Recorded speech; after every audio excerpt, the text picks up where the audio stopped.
The Galactic Council was the pinnacle of interstellar civilization, a governing body that dictated the fate of entire species. It was not a democracy, nor a dictatorship, but an ever-shifting balance of power between the galaxy's most advanced and disciplined races. To be accepted into the Council meant access to unprecedented resources, trade routes, and most importantly, military alliances. Humanity's invitation to apply for membership had been met with excitement on Earth, but in the halls of the Council, their candidacy was viewed with skepticism. Every species in the Council had something that made them valuable. The Felra, feline-like creatures with razor-sharp reflexes, were unrivaled marksmen and pilots. The Gorloth, towering, armored brutes, were unstoppable in close combat. The insectoid Vrix were the masters of speed and agility, their swarming battle tactics overwhelming any opponent. The Sci-Fi, a machine-based species, prided themselves on logic and perfection. And then there were humans. To the Council's analysts, humanity was an enigma. Their physical attributes were unimpressive. They weren't particularly fast. They weren't particularly strong. They lacked the ultra-precise senses that many species relied upon. But most notably, they seemed incapable of moving with grace. It had been noticed early during initial cultural exchanges. Humans stumbled when stepping onto new planets with different gravity. They fumbled when handling delicate alien artifacts. In one particularly embarrassing incident, a human diplomat at a council gathering had tripped on his own feet, knocking over an entire tray of ceremonial drinks onto the Supreme Chancellor of the Sci-Fi, shorting out his processes for 3 days. But the true test came when humans were evaluated for military service. A joint combat training program was designed to see how humanity performed in real battlefield conditions. It was a matter of protocol. Every species that wished to join the council had to prove its warriors were competent. The training exercises simulated real combat scenarios, stealth missions, large-scale battles, tactical strategy assessments, and physical trials. The results were, frankly, embarrassing. During a basic training course, a group of human soldiers attempted to demonstrate their skills. The Felra warriors moved through the obstacle course like ghosts, darting between cover, firing perfect shots, and clearing the exercise in record time. The Vrix, with their multi-jointed limbs, scaled walls and weaved through barriers with terrifying efficiency. The Gorloth smashed through obstacles with sheer brute force, unbothered by precision when overwhelming power would do. Then the humans took their turn. Within seconds, one soldier miscalculated a jump, landing face first in the dirt. Another overcorrected while sprinting, lost his footing, and tumbled into a row of electronic barriers. One recruit even attempted a roll for cover, only to end up flipping himself into an irrigation ditch. By the time the last human made it to the finish line, the assembled alien spectators were howling with laughter. The humiliation continued. During a live-fire exercise, a human sniper adjusted his rifle, took aim, and sneezed, throwing off his shot. Another human dropped his plasma rifle mid-reload. A pilot attempting a simulated space battle clipped the edge of a docking station, sending his fighter into a wild spin. The council members were baffled. These creatures conquered their own planet. scoffed a Sci-Fi observer, his glowing mechanical eyes analyzing human performance data. With those reflexes, the Gorloth general watching the exercise let out a deep, guttural laugh. Their warriors fall over like hatchlings learning to walk. They have no control over their own movements. A Felra sniper instructor, known for her brutal honesty, crossed her arms and shook her head. They miss easy shots, they hesitate when they should fire, and their coordination is erratic. Even their most elite soldiers lack the natural grace of a trained warrior. The final straw came when a human recruit attempted to demonstrate his species' supposed adaptability. In an impromptu sparring match with a Gorloth, the human dodged the first few attacks, only to stumble backward and accidentally hit a control panel, shutting down the gravity field in the training room. The sudden weightlessness sent everyone floating into the air, including the council members observing from their platforms. The training instructors declared the session a failure. The council convened behind closed doors to discuss humanity's future. The verdict: this is a mistake. One of the Sci-Fi representatives stated bluntly. Their kind relies too heavily on luck. They lack precision. They lack control. Agreed, added a Gorloth warlord. They are stubborn, but stubbornness does not win wars. Strength and discipline do. The Felra, while slightly more sympathetic, also had concerns. They are unpredictable. A sniper must never be unpredictable. A warrior must never hesitate. Their instinct betrayed them. The debate raged on, but the final decision was clear. Humanity would be allowed into the Galactic Defense Forces, but only in a support role. They would handle logistics, supply chain management, and reconnaissance, but they would not be assigned to critical combat operations. When the decision was announced, the humans accepted it without complaint. But beneath their quiet acceptance, something else simmered. They had been underestimated before, and they knew something the other species did not. Humans might not have the strongest bodies, the fastest reflexes, or the most precise coordination, but what they did have was the ability to adapt. They learned from failure. They analyzed mistakes. They figured out new ways to win when victory seemed impossible. And soon, the galaxy would learn just how dangerous a species like that could be, because war was coming. And no one, not even the Galactic Council, was prepared for what a human could do when backed into a corner. Drothan 6 was a nightmare. The planet, once a quiet outpost on the galactic frontier, had become a war zone. The Zaltha, an empire of ruthless conquerors, had launched a surprise assault on the Galactic Council's defenses, overwhelming entire fleets and crushing fortified positions with brutal efficiency. Their warriors were faster than the Felra, stronger than the Gorloth, and more coordinated than the insectoid Vrix. Worse yet, they had one key advantage that no species had managed to counter: their cloaking technology. Zaltha infiltrators could slip past detection grids, bypass sentries, and strike from the shadows without warning.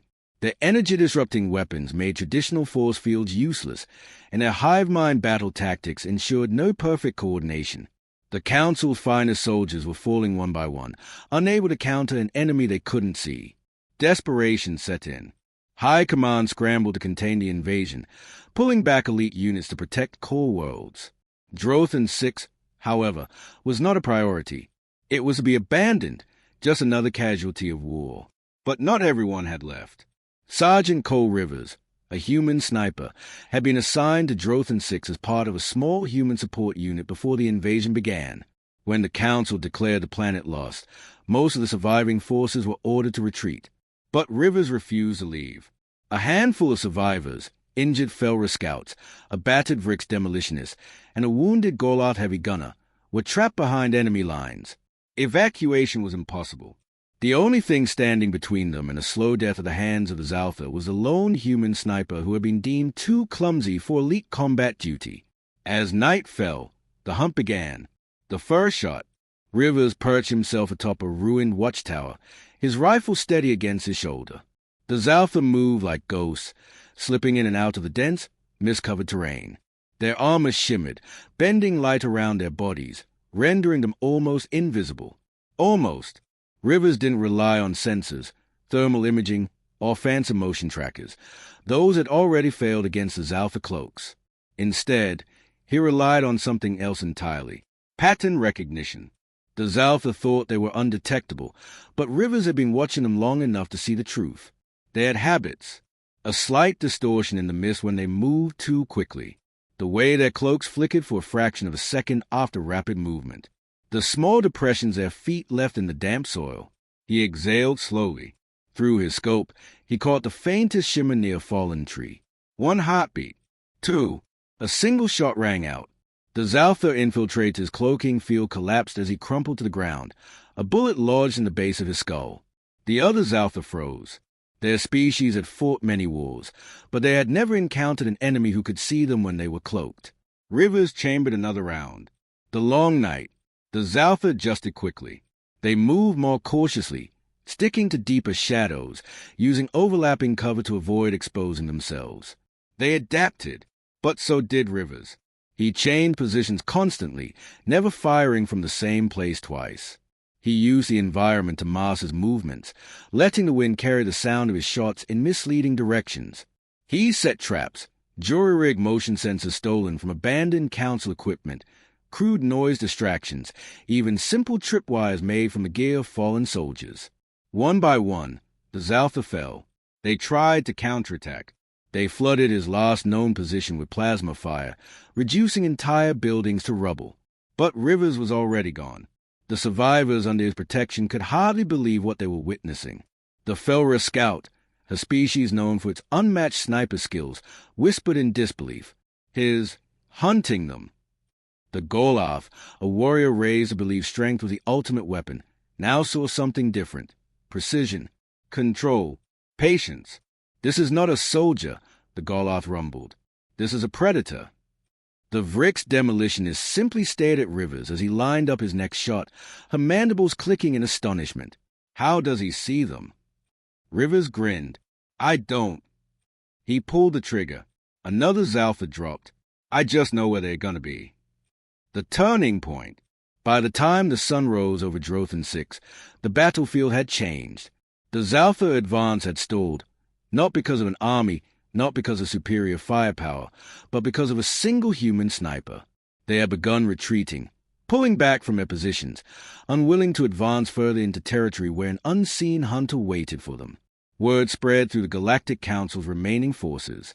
The species that had been mocked for their clumsiness, their lack of grace, their chaotic nature. One of them had held back an entire Zalfa invasion force through sheer precision. Evacuation orders were changed. Drothan 6 was no longer abandoned. A strike team was dispatched, led by elite Felra snipers, to extract Rivers and the survivors. But when they arrived, they found something shocking. The battlefield was silent. The bodies of Zalfa warriors littered the ground. Each fell with a single, perfectly placed shot. Rivers stood at the center of it all, his rifle slung over his shoulder, his expression calm. He wasn't boasting. He wasn't celebrating. He had simply done his job. A Felra commander approached him, her golden eyes filled with something her kind rarely showed, respect. We were wrong about you, she admitted. Rivers shrugged. You weren't wrong. We are clumsy. The Felra tilted her head. Then how did you do this? He gave a small, lopsided grin. Because sometimes, when you don't move like everyone else, you don't think like everyone else either. The war with the Zalfa wasn't over. But after Drothan 6, the Galactic Council finally understood the truth. Humanity's greatest strength wasn't speed. It wasn't strength. It wasn't precision. It was the ability to turn weakness into an advantage. And the galaxy would never underestimate them again. The battle for Drothan 6 had shaken the Galactic Council. The seemingly invincible Zalfa had been driven back, not by overwhelming force, but by a lone human sniper. The Council's elite warriors, who once saw humanity as clumsy and unpredictable, now whispered a different word. Dangerous. Sergeant Cole Rivers' actions spread like wildfire. Military strategists reviewed the battle footage in stunned silence. Felra snipers studied his techniques, trying to understand how a species that tripped over its own feet could execute such flawless, instinct-driven precision. The Goloth, ever obsessed with physical might, grudgingly admitted that there was more to war than raw power. The Council's analysts tried to make sense of it. The Sci-Fi, ever logical, attempted to explain it through calculations and probability charts. Human reaction time is subpar, one Sci-Fi tactician noted, yet they compensate with an illogical ability to predict their enemies. It is statistically improbable. The Felra commander who had led Rivers' extraction had a simpler answer. They don't fight like the rest of us, she said. They fight like they have nothing to lose. The Zalfa took notice too, and they did not take humiliation lightly. The bait. Zalfa warlords convened in secrecy. The battle for Drothan 6 had not just been a setback, it was an insult.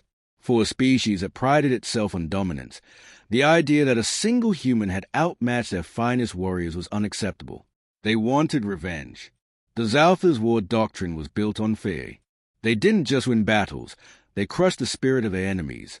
If the Galactic Council believed humanity was an asset, they would make an example of them. And so, they set a trap. Reports surfaced of a Zalfa stronghold on a barren moon near the warfront, an outpost deep behind enemy lines. Scattered transmissions suggested that high-ranking Zalfa commanders were stationed there. If the Council could take out those leaders, it could cripple the enemy's coordination. It was bait, and they knew exactly who the Council would send. The humans, not as an army, as assassins. The mission, Sergeant Rivers sat inside the cramped dropship, checking his rifle for the third time. The mission was simple on paper: infiltrate the Zaltha outpost, eliminate their leadership, and extract before reinforcements arrived. But everyone knew the truth. It was a suicide mission. His team was small, too small. A handful of human snipers, a few Felra scouts, and a single Vrix demolitionist for sabotage. The Council wasn't willing to risk their elite forces on an operation this dangerous. Rivers didn't blame them. He wasn't sure he'd bet on them either. Across from him, Lieutenant Saracade, another human sniper, tapped her helmet nervously. "This feels wrong," she muttered. "It's too easy. They want us to come." Rivers exhaled slowly. "I know." The pilot's voice crackled over the comms. "Dropping in 5. Good luck down there." As the ship approached the moon's surface, the tension in the cabin thickened. The Zaltha weren't just waiting for them. They were hunting them. The landing zone was quiet. Too quiet. Rivers and his team moved cautiously, their boots silent against the rocky terrain. The outpost loomed ahead, a massive black structure carved into the moon's surface. No patrols, no alarms, just an open path leading to the main entrance. "This is wrong," Cade whispered. Rivers raised a hand, signaling a halt. His gut told him the same thing. But there was no turning back now. They pressed forward. Halfway to the entrance, the ground beneath them erupted in a flash of blue light.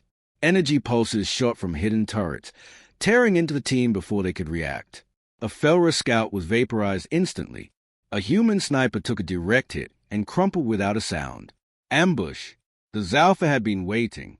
Figures shimmered into view, hundreds of them, fully cloaked Zaltha soldiers, surrounding them on all sides. A voice boomed from the outpost speakers. "You should not have come." Rivers dove for cover, dragging Cade down with him as plasma fire rained from above. The remaining team members scattered, but the Zaltha had the advantage. The Felra scouts, normally so quick, couldn't react fast enough. One by one, they were cut down. Rivers gritted his teeth, gripping his rifle. They were outnumbered, outgunned, and trapped. But they weren't dead. Not yet. The counterattack. The Zaltha believed they had won. That was their mistake. Pinned behind a jagged rock, Rivers assessed their position. The Zaltha were overconfident, arrogant, even. They assumed the humans would panic. They expected a desperate last stand. But humans didn't fight like the rest of the galaxy. They adapted. Rivers took a deep breath, scanning the battlefield. The Zaltha relied on their cloaking, on their numbers, on intimidation. But they had one weakness. They always thought they were in control. Rivers tapped his calm Cade. "You still breathing?" A short chuckle. "Barely." "Good enough." He pointed toward a cluster of rocky outcroppings. "We need to split them up. They are fighting like we're an army." Cade nodded. "So let's stop fighting like one." They moved fast. Not toward the Zaltha, but away. Cade broke left, vanishing into the shadows. The surviving Vrix demolitionists did the same, scaling a sheer rock face to gain elevation. Rivers, alone, darted between cover, drawing fire. The Zaltha hesitated. Their formation broke as they pursued. And that's when the real battle began. Cade took her first shot.